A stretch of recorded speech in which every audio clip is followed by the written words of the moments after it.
Let's talk about the highly anticipated main event for this Saturday's UFC 287 pay-per-view, Adesanya vs. Pereira 2.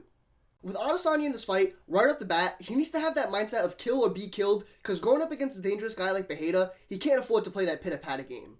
Offensively, I'd like to see Izzy demand some octagon space by using that snap and jab and throwing the kicks behind it from a close stance, and from an open stance, that's where I'd like to see Izzy put some water in the basement with those rear teeps and round kicks to the body, which could set up the question mark kick upstairs.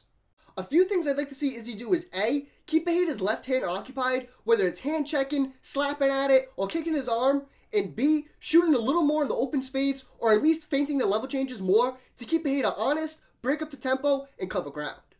Defensively, I do think Izzy did a fairly good job of staying safe throughout their last bout, circling towards his back leg and hand checking to maintain distance and occupying Pereira's hands, but he was a little too content being against the cage as if he was fighting Marvin Vettori still.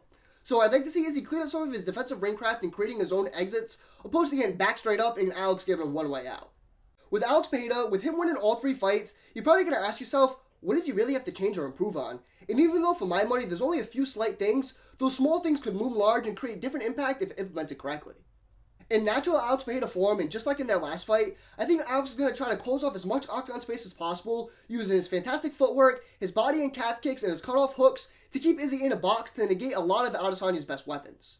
I'm going to offer you 3 adjustments for Pereira, starting off with the most important one, and that's not giving Izzy a ton of reactions. In their last fight, Izzy had him guessing where he was at some points in the fight, so I'd like to see Alex bite down on the gum shield a bit more and take more chances due to him knowing he can hurt Izzy more than Izzy can hurt him.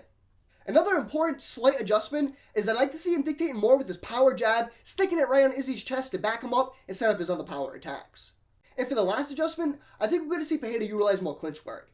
In my opinion, I don't know how confident he was clinching and grappling going to his first UFC title fight, but this time around, he knows what it's like to go a hard 22-ish minutes, so I see him utilizing his size and strength to bully Izzy while using his imposing frame to leverage for knees and elbows.